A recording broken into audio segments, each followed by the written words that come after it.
পুরুষদের দুঃখ ঘোচাতে এবার বাজারে আসছে রোবট বউ। তবে যন্ত্রমানবী হলেও এরা আপনার সব ধরনের আকাঙ্ক্ষাই মেটাতে সক্ষম।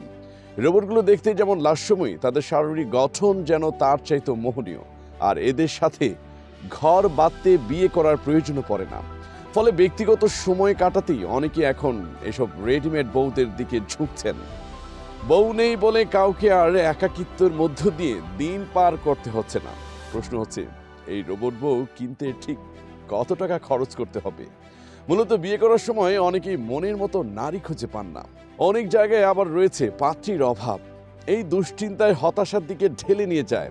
অনেক পুরুষ আবার এই হতাশা থেকে বাঁচতে নিষিদ্ধ পল্লীর দিকে পা বাড়ান। এমন পুরুষদের সমস্যা সমাধানে রোবট বউরা এগিয়ে আসছে, যারা হবে নিঃসঙ্গ পুরুষের সঙ্গী। অবিশ্বাস্য হলো সত্য, খুব শীঘ্রই বাজারে এমন রোবট বউ আসতে চলেছে। অর্থাৎ একজন স্ত্রী তার স্বামীর সাথে যেমন ক্রিয়াকলাপে লিপ্ত হন, রোবট বউটিও পুরুষের সাথে ঠিক সেসব আচরণই করবে। বিছানার সময় দেওয়া থেকে শুরু করে বাড়ির কাজের সহায়তা সবই এরা অনায়াসে করতে সক্ষম। বিশেষজ্ঞরা বলছেন, এই রোবট পাত্রীটি তথাকথিত কোনো পুতুল নয়, কারণ এর সঙ্গে যুক্ত করা হয়েছে কৃত্রিম বুদ্ধিমত্তা। এইসব রোবট পুরুষদের সাথে নববধূর মতোই আচরণ করবে। এই পুতুলগুলোর মাঝে একটি সাধারণ মেয়ের সকল বৈশিষ্ট্য বিদ্যমান। শুধু তাই নয়, শারীরিক চাহিদা মেটাতেও এটি সিদ্ধহস্ত।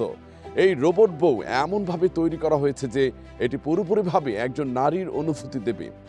এক চার্জে এরা দীর্ঘ সময় সেবা দিতে পারে। নিজের পছন্দ করা বউর উপর তো অন্য মানুষের হাত থাকা উচিত নয়। এ কারণে এখানে আছে বিশেষ নিরাপত্তা। শুধুমাত্র পাসওয়ার্ড জানা ব্যক্তি এটি ব্যবহার করতে পারবেন। মূলত চীনে নারীর তুলনায় পুরুষের সংখ্যা বেশি। বিভিন্ন পরিসংখ্যান নিয়ে কাজ করা ডেটা রিপোর্টাল এর তথ্য অনুযায়ী দেশটিতে বর্তমানে মোট জনসংখ্যার মাঝে 51% পুরুষ, বিপরীতে নারীর সংখ্যা 49%। এই কারণে প্রযুক্তিতে এগিয়ে থাকলেও মহিলা নিয়ে দেশটিতে প্রায় টানাটানি পড়ে যায়। এবার এই সমস্যা দূর করতে চৈনিক বিজ্ঞানীরা তৈরি করেছেন কৃত্রিম বুদ্ধিমত্তা সম্পন্ন রোবট বধূ, যার নাম তারা দিয়েছেন AI ওয়াইফ। চীনের এক সংবাদ মাধ্যমের দাবি, AI ওয়াইফ উদ্ভাবনে ভবিষ্যতে আর আসল মানুষকে বিয়ে করার প্রয়োজন হবে না। অবিকল মহিলাদের মতোই কর্মক্ষমতা এই রোবটের। চীনা গবেষকদের দাবি, এই রোবটের মুখ ও অভিব্যক্তি হবে হুবহু নারীর মতোই, এমনকি এর শরীরের তাপমাত্রা হবে মানুষের স্বাভাবিক তাপমাত্রার মতো। এই রোবটটি মূলত শারীরিক তৃপ্তির কাজে ব্যবহৃত পুতুল গোছের হলেও গবেষকদের দাবি, এরা ঘরে নিত্যদিনের কাজের পাশাপাশি কথাবার্তা বলতেও সক্ষম হবে। বলা হচ্ছে, একজন স্ত্রী যেভাবে তার স্বামীর খেয়াল রাখেন কিংবা ছোট ছোট বিষয়ে নজর রাখেন, এই রোবট বউটিও ঠিক সেই কাজটি করবে। চাইনিজ নির্মাতা সংস্থাটির দাবি, এই AI ওয়াইফের অভিব্যক্তি দেখে কেউ বুঝতে পারবে না যে এটি আসলে একটি আস্ত রোবট।